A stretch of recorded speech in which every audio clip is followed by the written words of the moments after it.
Hello, and welcome to the Resilient Leader's Journey, a podcast where we navigate the challenging currents of growth and change. You can find us on Spotify, Apple Podcasts, YouTube, wherever you get your streaming media. Today, I am so happy to have a wonderful friend and guest, Deb Honor, with me. Deb is the development director of the Women's Fund of Rhode Island, and she's the founder of Heart of Rhode Island, a referral and networking event opportunity. And Deb, most notably to me, has, as of today, 26,529 LinkedIn connections. Deb Honor, good morning. How are you today? Good morning, Trent. Thanks so much for having me on the show today. Absolutely. A pressing question in my mind. I see you every day on LinkedIn. Do you get tired of taking selfies with your connections? Never. It's my signature thing. And I think that when I go out for the coffees and lunches and dinners and to the events, it's expected. So I absolutely love taking the selfies. Wonderful. How did you start to think about developing 26,000 plus LinkedIn connections? Ooh, that's a great question. So back in 2019, I applied for this job in Boston and I thought for sure I had the job. Trent, I knew I had the job. So when the woman called me the next day after the interview to tell me that I didn't get the job, I sat in my car, I cried like a baby, and I called her back. And she actually picked the phone up. And as she's picking it up, I had no idea what I was going to say to her. But the words came out. I'm like, just for my own personal growth, what happened between yesterday and today? You were the best interview that I ever had. She goes, you were the best interview that we ever interviewed. I sat there like, what? She's like, Deb, your LinkedIn sucks. I'm going to be honest with you. I'm like, what? She goes, you don't have any endorsements. You don't have any academic achievements. You still have yourself listed as a music teacher. You haven't taught since 2002. So we decided to go with the other candidate because they're more connected. That was the day everything changed for me. It was probably the moment in my career. I was in my mid 40s at the time, and I thought, wow, I'm missing something huge here. So from 2019, I had 303 connections till today, as you just mentioned. I'm getting closer to 27,000. Isn't that amazing? And so now with these connections, how do you use them as a leader at the Women's Fund of Rhode Island? What do Do they you know mean? Do you know what's been great is the connections I'll get people that will write to me and say, hey, Deb, can you make an introduction to so-and-so? I'm trying to get a job. Or, hey, Deb, I've been trying to get in with this company for months. And if I have the connection, I'm happy to try. And I usually try really hard to get out there in the community, as you see all the time. I attend as many events as I possibly physically can. And I really do love to just try to connect people to people. And I feel like that has led me to the most amazing things here at Women's Fund of Rhode Island. I brought in the most amazing sponsors that I had never even heard of the companies until I got out into the community. Mm-hmm. Well, maybe we can take one step. Can you explain to our audience what the Women's Fund of Rhode Island is? Yeah, so we're a really small nonprofit right here in Providence. We invest in women and girls. We do that through research. We just put out the first girls report earlier this year. We worked with many partners. My CEO, Kelly Nevins, tirelessly worked on that project. And we do a lot of research here at Women's Fund. We have an advocacy program. A lot of people don't know that we have what's called the Women's Policy Institute, also known as WPI. If you're from Massachusetts like me, I was always confused with Worcester Polytech, but we have our own Worcester Polytech in Women's Policy Institute. We graduate usually around 18 women. They learn how to advocate in the State House. They choose a bill every year and they work on it. We actually paved the way for the Paid Leave Act for both men and women because men are our allies. So the advocacy program is huge. And then we strategic partnerships, and we basically work really hard to close the gender equity gap for women to get paid the same as men and just level the playing field.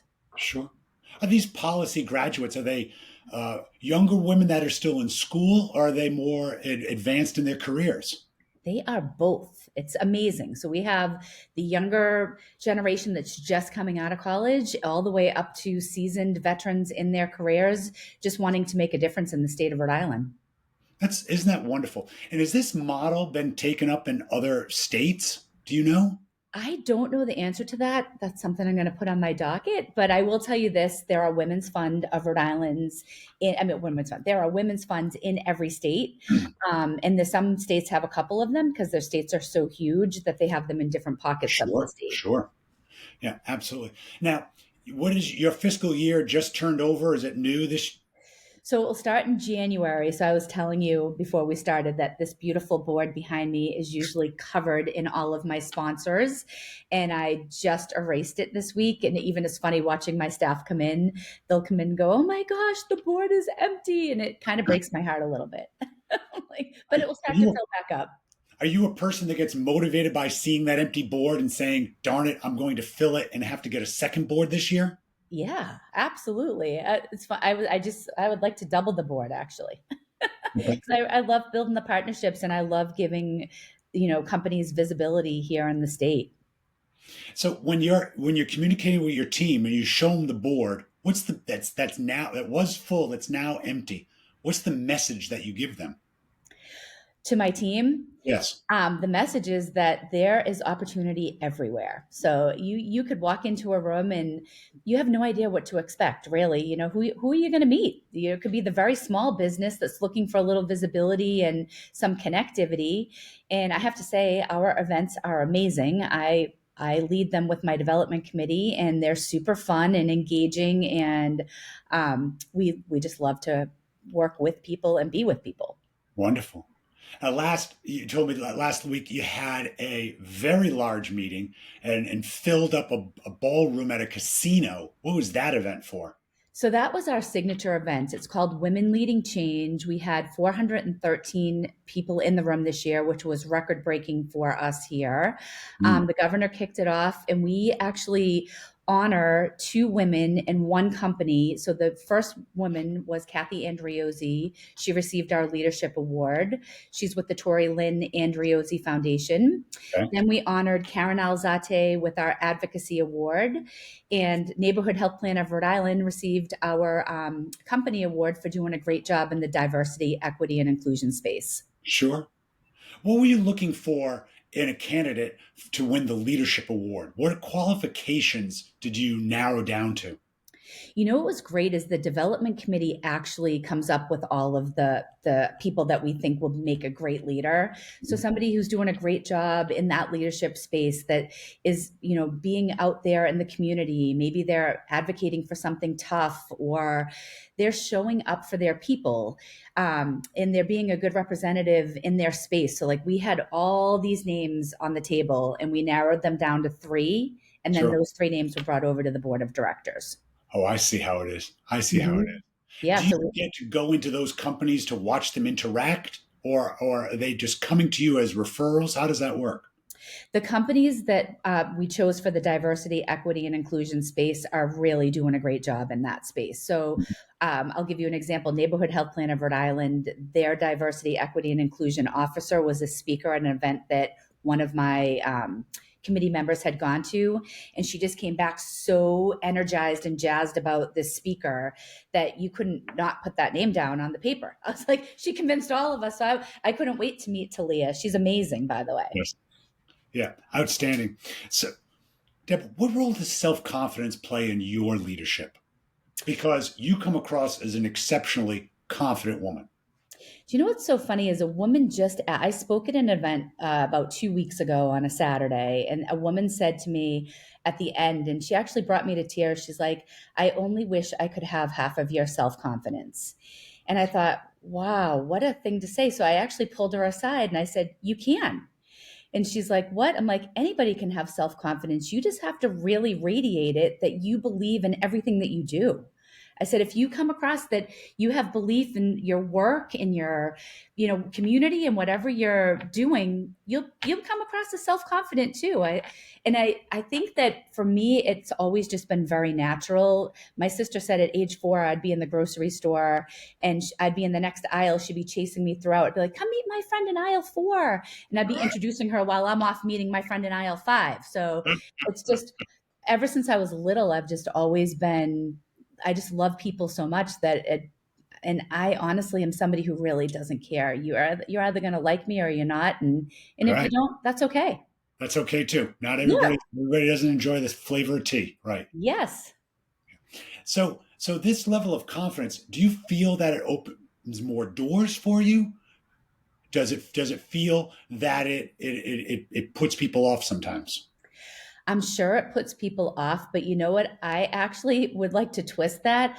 I feel like my self confidence opens more doors for anybody that comes out with me, I because see. I feel like I am somebody who will like open the door to a conversation. And I always encourage people, come to a networking event with me. I'll take you under my wing. If you've never been before, just come and, I'll probably know at least one person in the room, I would hope at this point in my career. And I'm always happy to make introductions. Like, I think Sure. that it's good for anybody else around me more than it is for my own self. For many of our listeners, there's quite a number of young listeners we have. Oh, going to a networking event is a very scary proposition, right? It is. Do you have one or two tips that you could give them about, how to walk in that room, own that room a little bit better, make yourself known? Yes. So always have your business cards. And if you don't have business cards yet, make up something that you'll be able to hand out, because you want people to be able to have your contact info. And I always make a game. Like, if you're brand new, you might not want to go to 5 people because that seems overwhelming. So why don't you find 3 people and find the people that are smiling, because they're generally going to be the ones that'll start a conversation with you. If you see somebody, off alone in the room, they're probably just as scared as you as well. So they might be somebody to start a conversation with. But I always go in and assess the room. And if I see somebody that's standing by themselves, that's usually who I'm drawn to, because I want to bring them in. But if you're brand new, go and find a group and kind of immerse yourself in, because they'll be more likely to take you under their wing and bring you around that room.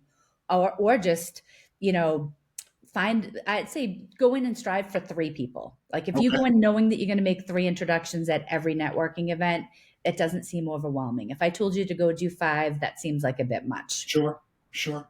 So I'm that young person. I've just met the 3 people. So what steps do you recommend that they do to follow up? I It's one love thing to meet a person at an event. It's another thing to leverage that. So if you're like me, I actually have a database. So I get those business cards, I immediately put them in, and I will reach out, because I love to go and have either a coffee or a lunch.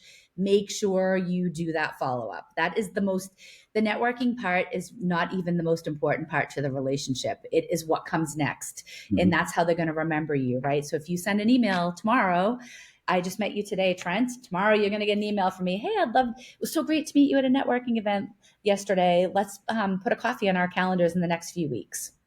Sure. And by the way, you and I had a great coffee, or maybe it was a soda, out in the patio on a beautiful June day. We brought our dog, and we had a wonderful time. And it's amazing. I think I took 3 pages of notes just talking to you, as for your skill set of networking. Are there other challenges to networking that a young person should pay attention to? The challenge is finding the good networking events, right? You Mm. want to make sure that you're getting into a room that is going to be lucrative for you. Even in my career, at this point in my career, I will go out and I will kind of do a little research before I'll go to the event. Because let's be honest, Trent, if the event's going to have 10 people, do you really want to get yourself into that room? Probably not. You want to get into a room where there's going to be more people, so that A, you don't feel overwhelmed in the room, Right. but B, so that you'll actually make some meaningful connections when you leave. So I would say do a little research on the event, try to see how many people that are going to be in that room. And if there's any kind of indication as to what kind of people will be in there as far as career wise, that's always a good thing to know. Like, if you can at least know 1 or 2 of the verticals that will be in the room, it's always helpful. I never considered that I should find out the number of people there, because you're right. If I'm new, there's only 10 people there. My goal is to meet 3. It puts quite a bit of strain, as opposed to if there are 30 in the room. Exactly. The odds of finding a more friendlier face that is not so preoccupied with other people, which is the biggest problem in networking events, right? There's somebody so locked in with somebody else. It's not a welcoming community, and not a welcoming vibe at sometimes. It is so true. I 100% agree with you. Just getting into those rooms that are a little bit larger, even if 25 or 30 makes you feel comfortable, Mm, that's probably a good size to start with.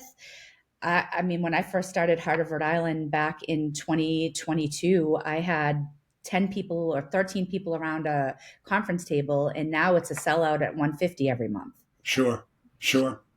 What are your thoughts about alcohol at networking meetings? Ooh, that's a great.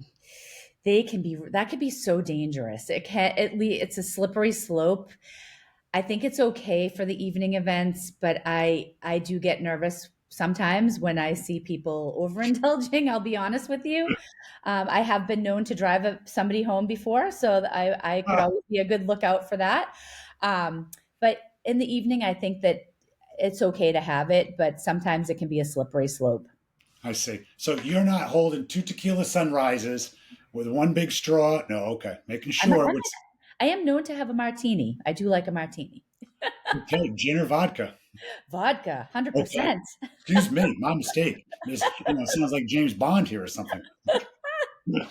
How do you, in all your meetings and your connections, how do you find effective leaders? Like, how do you know that somebody is an effective leader just through meeting them at a networking event?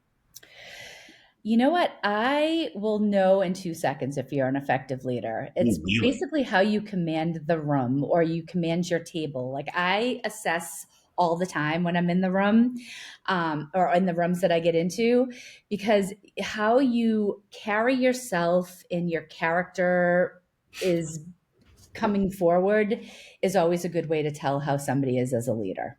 I see. And so do you grade them? Okay, that's the leader. This person's more of a follower. This person's more of a doer, and that type of stuff. In your mindset, is that what you're Yeah, trying to do? yeah, you can tell who is going to be the one that you're going to follow and who's going to be the one that's going to follow you. I see. And so, what do you do with that information once you process it in your mind? You know, I love going into rooms and putting people into buckets, right? So I'll go in, I'll be like, okay, this person's going to be a COI. And for those of you who are young on this call, a COI is a center of influence. I Mhm. once had no idea what any of the C words meant and had to write them all down and had them on my desk with a big sticky tape: CEO, CFO, CIO, COI. So you'll have your COIs, your center of influences. Then you'll have your friends, right? You're going in the room and you're building these relationships. Many of them are going to come out as your friendships. And then you're going to have the bucket over here that you're still trying to figure out where they're going to fit into your world, but you're still going to work on it because you're not going to just leave them to the wayside. So I feel like you're kind of just always assessing how are these people going to fit into A, my business, but B, my life. Sure, sure. I mean, that's really interesting. When you go in to a network meeting, are you thinking about what types of people you want to meet to try to organize them into the Women's Fund, for example? Is that what you're saying? I'm looking for other leaders that I can attract as sponsors potentially into Women's Fund. Is that what you walk in thinking? So yes and no. So yes, I'm always thinking about sponsorship, right? Because that's just how a development director's mind works. Oh, 20. by the way, yeah, I've never met a developmentor that wasn't looking for some money. Right. Okay. Right. So always thinking about sponsorship, but more importantly, I really am a relationship builder. Bottom line, like, when I walk into those rooms, I never realize, I never know how they're going to fit in to my world. So Mhm. yeah, I am thinking, oh, maybe they could potentially be a sponsor, or maybe not. But I'll definitely get a friendship out of this in some aspect, or I'll at least try to. Sure. And truthfully, if I mean when you're playing the long game, which I know you are here, that person that may not be the leader today may be the leader in 5 years that you've already developed a back relationship with, and watch them grow and potentially help them grow. Right. Yeah, and that's a good point too. So that sponsorship board that's empty behind me, that's still bothering me on this call. It's Um, bothering me too. I know it's You know, bothering me. I I should have. wish we were a live telethon and we could get some sponsors. Give her some sponsors right now. It's really bothering me, but this is a good learning moment. So I had a young development director come to my office for coffee earlier this year, and the board was just starting to be filled, and she just had like these big eyes. And I looked at her, I go, oh, do you want to know about that board? She's like, yeah. I'm like, I fill it up as the year goes on. I used to put potentials up there, but now there's really no room for that. So I just only put sponsors up in the categories that they're coming in. And she just looked at it and I go, take a picture. She goes, what? Why would you do that? I go, so those sponsors all have money that they give to lots of organizations, not just mine. Right. I'm not going to give you who you're going to talk to within the organization because I want you to do a little work, but take a picture of the board because now you know organizations that are generous in the community that you can now go to. That's wonderful. Yeah, we have Have to. you seen generosity, at least in Rhode Island here, grow since the pandemic or is ebbed since the pandemic?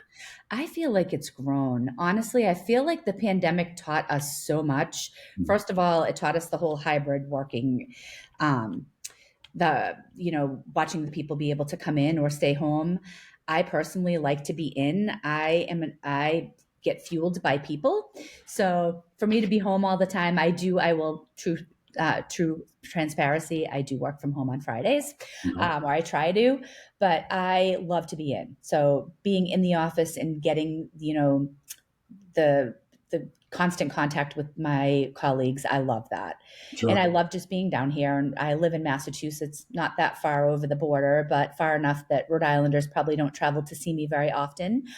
So I You're love, only 14 miles over the border or something like that. not even. I think I'm like 7. In Franklin, I live That's in another, I need an overnight bag for that.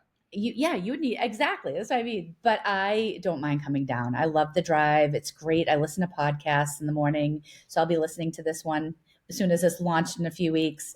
But yeah, so I just feel like it taught us a lot, the pandemic coming out of it, and I really do feel like the generosity has increased by 1,000%.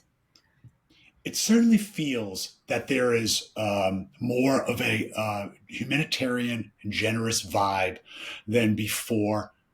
Part of it might be that the economy has grown since then and the stock market has grown and it's given more people money and access to money to give. But there is another sense of goodwill, I think, at the corporate level that I've seen grow. I don't have reports or data to back that up. It's just a feel of the people I talk to.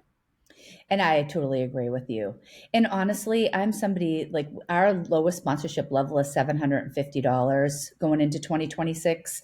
And I'm somebody that is just as happy. I'm so excited, just to have the partnership. And people are really, they're so generous in Rhode Island.